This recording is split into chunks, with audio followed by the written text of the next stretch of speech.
This is Nasha Kasha, Ukrainian Almanac. 28 minutes of stories about Ukrainian life. Nasha Kasha comes to you from Radio Western in London, Ontario, Canada. It's heard on 13 university and community radio stations in 8 provinces from Newfoundland to British Columbia. Вітаю вас, дорогі слухачі. Welcome to our 150th episode. Quote, "The Ukrainian-Canadian Congress represents the Ukrainian-Canadian community. It promotes linkages with Ukraine. It identifies and addresses the needs of the Ukrainian-Canadian community in Canada," so states the Congress's website. November 10th, 2013, the organization's 24th Triennial Convention had just come to a close in Toronto. The Executive Committee met with the Board of Directors to focus on work before them for the next 3 years. And that's when President Paul Grod announced a significant course adjustment. The subcommittee dedicated to community development in Canada would be no more. The organization's renewed focus would now be an all-out effort to help Ukraine. Now, UCC has 19 branches across Canada, but for Ukrainians in smaller, far-flung communities, they would be on their own. Tonight I'm solidly sitting at home. There's no one else inside, nobody comes, nobody phones. Despite late at night, I can get no sleep. Caught in a big, big world, I feel that I am alone. Oh yeah, tonight I'm alone. Say tonight I'm alone, I am alone. Alright. I am living in a big, big town. My place is situated in a big block of flats. But actually in a big town there's not much love. And sometimes running into the only bed that one can get. Oh yeah, tonight I'm alone. Say tonight I'm alone, I am alone. Alright. Paul Grod would go on to distinguish himself as UCC leader in Canada and on the world stage. Today he's president of the Ukrainian World Congress. The Ukrainian-Canadian Congress continues to assist Ukraine in the face of Russian aggression, but there's a renewed emphasis on staying relevant right here in Canada, in communities near and far, big and small. You're listening to the Ukrainian group Madheads with their song, Tonight I'm Alone. Tonight I'm silently sitting at home. There's no one else inside, nobody comes, nobody phones. Despite late at night, I can get no sleep. Caught in a big, big world, I feel that I am alone. Oh yeah, tonight I'm alone. Say tonight I'm alone, I am alone. Oh yeah, tonight I'm alone. Say tonight I'm alone. I'm alone, I'm alone, I'm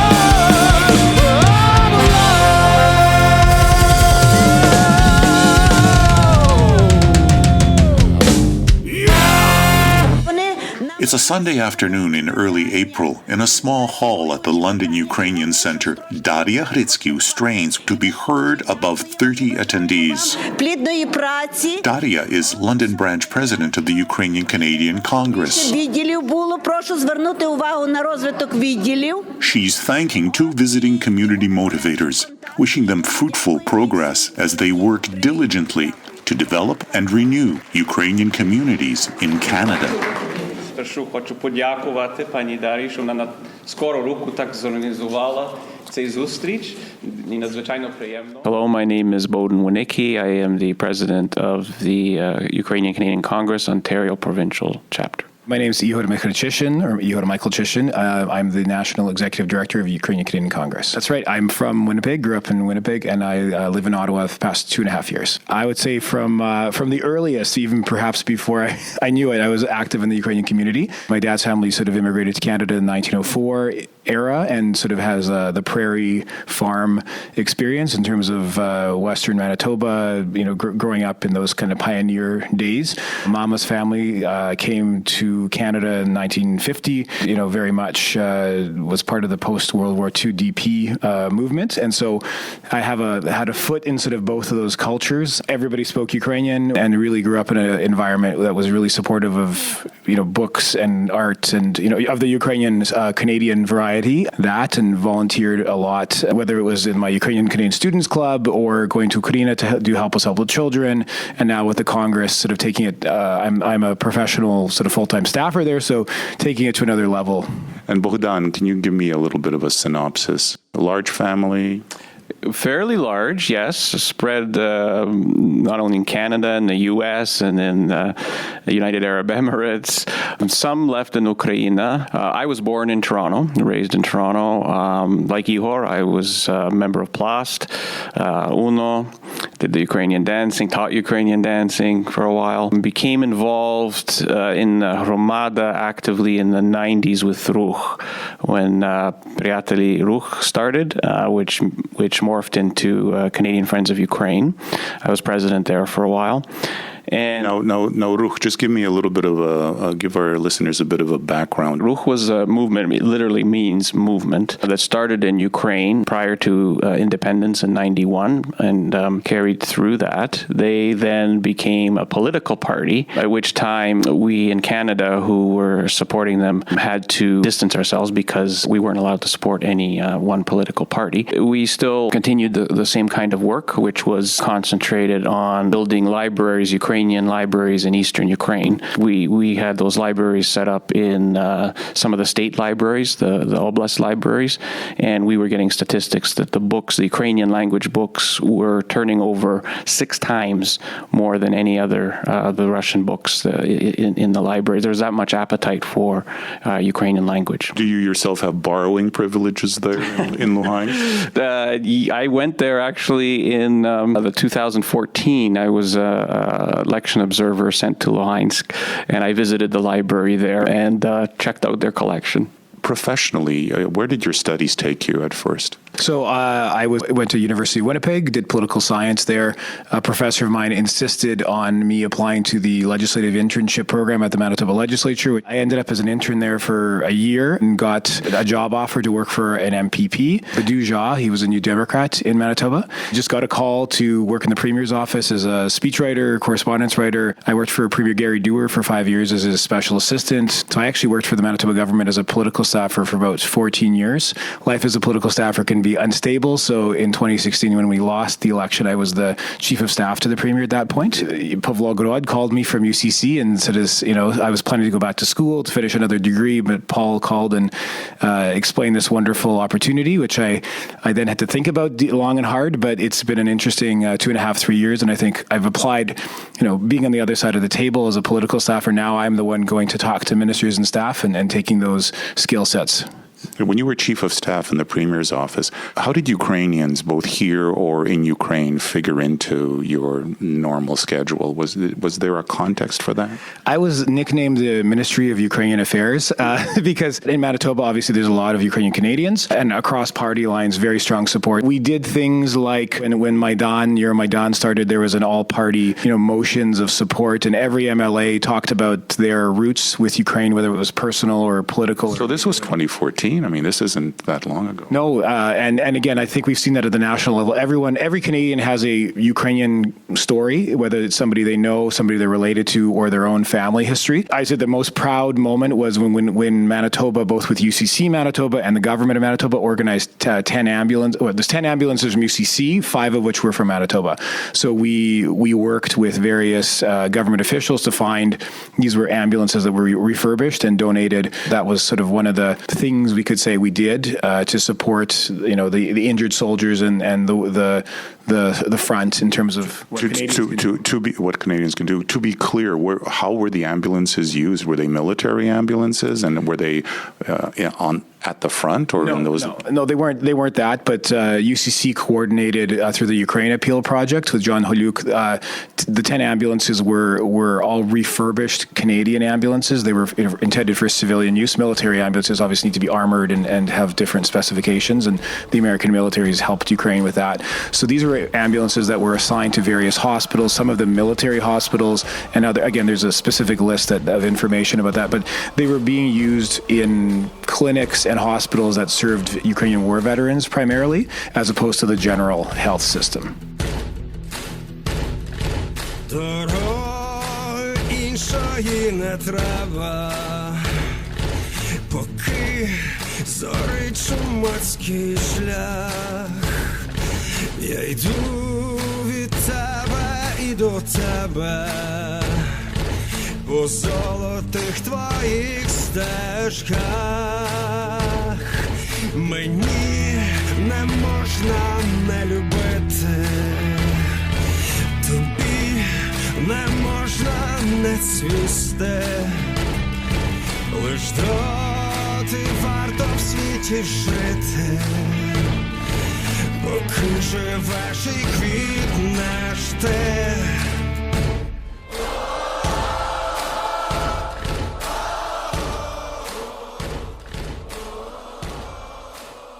Bogdan? For 10 years, I worked for CETA projects in Ukraine, two specifically, one run by the Federation of Canadian Municipalities and the other was with the Canadian Urban Institute. So I was over in Ukraine a lot, passing along sort of best practices that we have, because I've worked for the provincial government for 26 years, the Ontario provincial government. Now I'm working for a municipal government, and I'm an urban planner by background. I actually work for a Loyalist township. My office is in Odessa. That's Odessa, Ontario. Yeah, I'm the manager of the planning department there. A lot of these CETA projects were concentrated on developing local government there and local economic development. Tell me about the situation that as it greets you today in Canada with each of your responsibilities within the Ukrainian community. The main thing that's driving the Ukrainian Canadian Congress at the moment is our strategic plan, which is to use census data, the nearly 1.4 million Ukrainian Canadians who've self-identified in that census. We've had strategic planning discussions about who are they, where are they. We think that kind of public information is really good for the wider community to help credit unions and organizations and churches plan sort of where are people, where are they moving, what do we know about them. The second thing is to prepare for our triennial Congress, which is in November 1st to 3rd. And so we're preparing for that Congress in terms of the resolutions, the guest speakers, the areas of focus, of course, the specific topics, but also try to engage people to come with their questions, with their perspectives and issues like we did here. And I think third, as we said, we're here in London, but I've been coast to coast and back to work with our Ukrainian communities in places where they are well organized, like Vancouver or Calgary or Red Deer, and in places where they are not so organized because there's lots of newcomers or older organizations have fallen apart. And so we're trying to support the Ukrainian community broadly. Does community development, has it changed over the years? Because it wasn't so long ago that Cook veered away from that in Canada to put a greater emphasis on helping Ukraine. I think that the 2014 Euromaidan really was a crisis moment for Ukraine, and I think that UCC was able to nationally, locally, provincially focus on helping Ukraine in a really tangible way. And I think that as reforms have continued, as Ukraine has progressed, we're readjusting sort of the balance of the focus on Ukraine, the focus on Canada, but they're very interlinked. The way that people felt self-identity in the past, so let's say the 40s or 50s when UCC was started, was based on perhaps more on religion and organizational membership. I think what we're learning now, and I don't think it's unique to the Ukrainian community, is because of social media, because of the way the globalized world works, it's a self-identity based on, I feel Ukrainian, I feel, Canadian, I feel this, and it doesn't necessarily rely on membership in something in the way that we might have once imagined it. How do you find volunteers volunteers in a way where nobody wants to really be members of an organization in the same way. What does it mean for us? But we know there's a community there. We go to well-attended meetings across Canada. Festivals are thriving.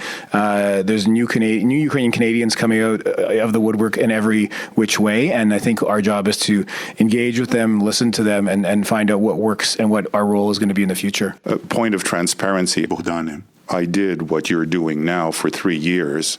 So we don't know each other, but I feel kinship to you. A great respect for what's ahead. What does it all portend for the province of Ontario and the mass of small communities that are around this province that we're sitting in? It's a challenge. It's a challenge because there are different needs. So Toronto, the Hromada there is very strong, growing.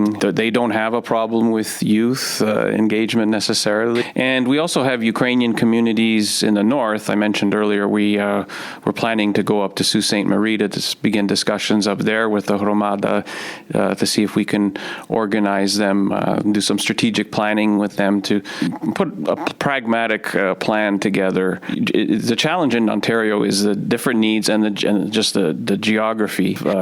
I do this on a volunteer basis. I'd love to go visit every Hromada every weekend, but that's not even possible. We also have the issue of heritage schools and the funding for heritage schools. Just to be clear, heritage schools are second language, third language schools? These are schools which teach the English curriculum, but also include Ukrainian studies. I know people feel very passionately about this issue, especially those that have grown up in the system like I have. One of the efforts right now, in addition to the election monitoring, is dealing with the Russian propaganda. We have formed at the Cook national level a committee for anti-Kremlin propaganda and disinformation just to deal with this topic. And so our job is to raise awareness with Canadians that this is an assault on our democracy. It's not just against Ukrainians, it's against the institutions that we believe strongly in here. The effectiveness of the Ukrainian Congress in Ottawa is based upon the fact that we do have branches, we do have all these community organizations,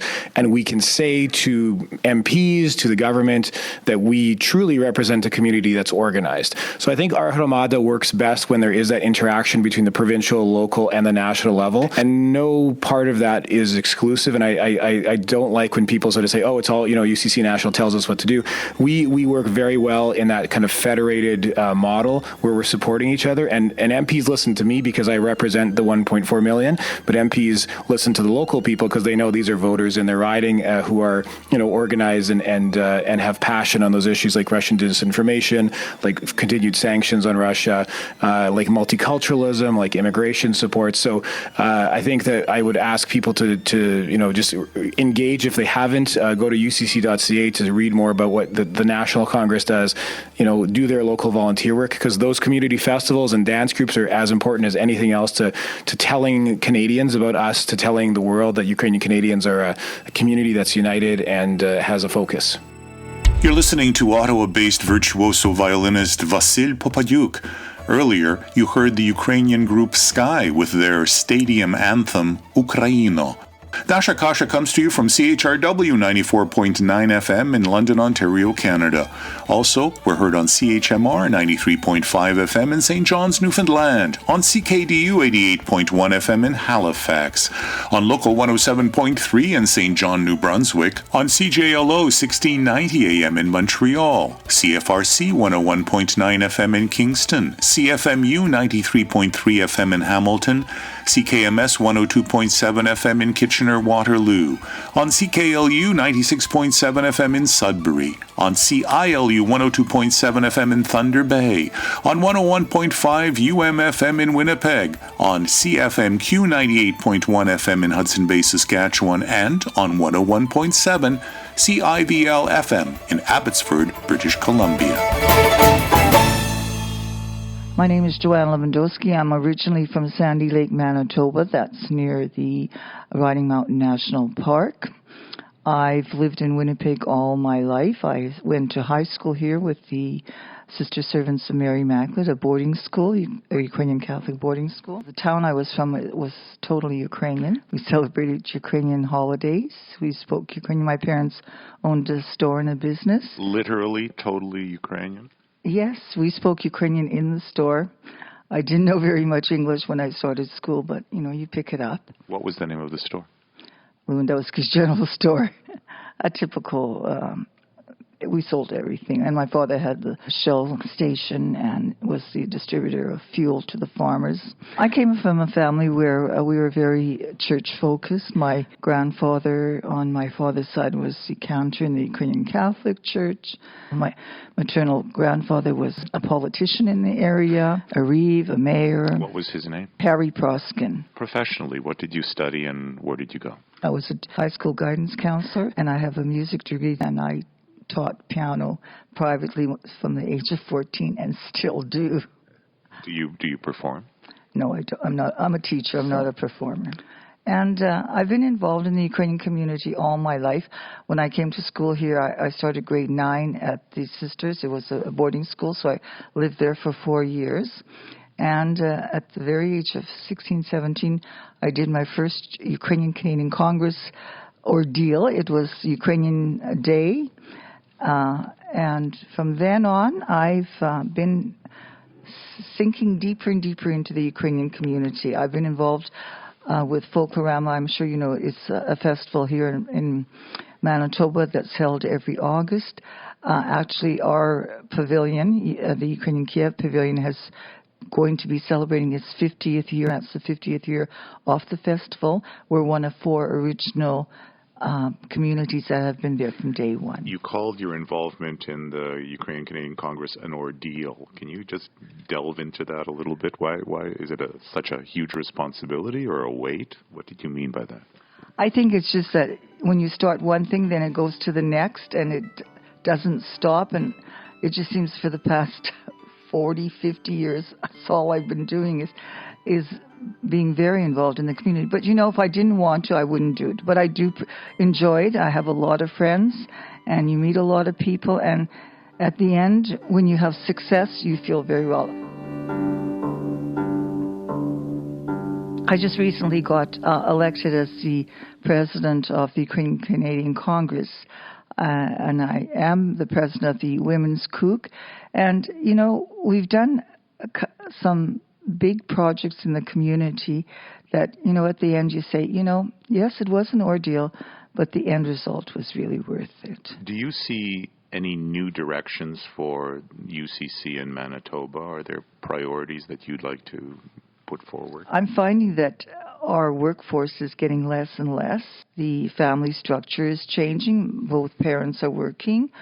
There's a 4th and 5th wave of immigration that has come here, and their priorities aren't giving, and it's kind of hard to get them on board. But when you do get them on board, they seem to be very helpful and assist. But it's that convincing that, we have a community here. Yes, we do have a community in Ukraine, and yes, we do have to look after it, but we have to also look after what's in our backyards. A year and a half ago, I was instrumental in doing political women's dinner, where we honored women of Ukrainian heritage and of Ukrainian roots that have been in politics. And we had, again, about 350 people who at a banquet, and all that money that we made from it we were able to send 2 containers of medical assistance to the Ukraine.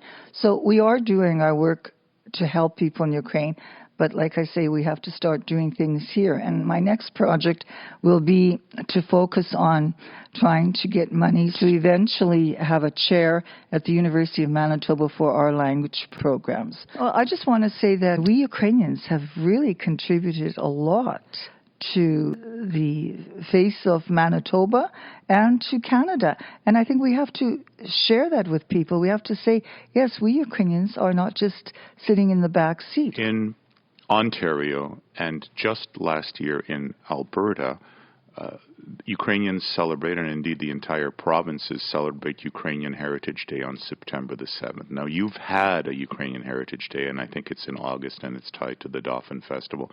Any chance of aligning that so that we can start growing a Ukrainian Heritage Day on the same day across the country? I don't see why not. I mean, it's probably just, going to the politicians and saying, let's try to make it universal across Canada. That's how Columbus Day started. It was a man of Italian heritage in Minneapolis who went, and then it just grew. I'm just interested. That's. I don't see an issue. I mean, I know that it was started in August because that's when the Ukrainian Dauphin Festival is. But they're long running. They can stand on their own for sure. I honestly think that would be much better because if it's across the country, we're all celebrating together. We're unified. And we here in Manitoba, I must say the Ukrainians have been leaders because on our legislative grounds, we have Taras Shevchenko, we have the internment, and we have the Holodomor. We have the Holodomor statue at City Hall and a third one at the Human Rights Museum. And that's an internationally known museum. So we are moving forward, and we have great strength in numbers. And we have to continue that, and we have to nurture it and educate. And I'm so delighted that on my UCC committee, I have an ad hoc committee of 2 people who have undertaken the Holodomor portfolio, and one of them works for the Department of Education and makes sure that, the educational component is being looked after. And the other one looks after the community awareness. And we've been having a lot of focus during the month of November on Holodomor. So, and yes, Manitoba has a lot of survivors, so we do have to acknowledge that. But otherwise, I think that we have taken some leadership in that, and I'm very pleased to acknowledge it. You say all of these things teach the general public about Ukrainians and their contribution to Manitoba and to Canada. As a teacher, there are different learning styles. Some people learn by seeing, others by hearing, and others by doing. And it sounds like your organization is covering all approaches. Well, you have to kind of go right across the whole scope. I mean, to be able to touch everyone and get through to everyone. We're just a little province of Manitoba, but we think that we're taking some big steps. Thanks for taking time from your very busy day to come and see me and do this. I really appreciate it. My pleasure. Я візьму той рушник, простелю, наче долю, в тихім шелесті трав щебетанні дібро. І на тім рушничкові оживе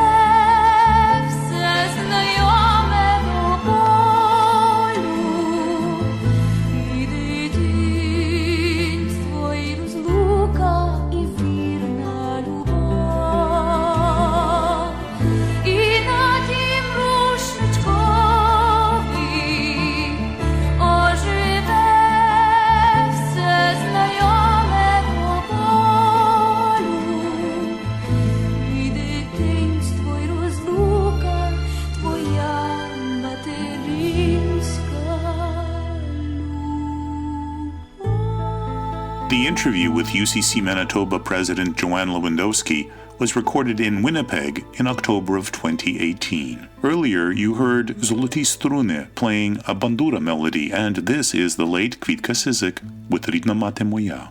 I'm your reporter Стефан Андрусяк. До милої зустрічі за тиждень часу, дорогі слухачі.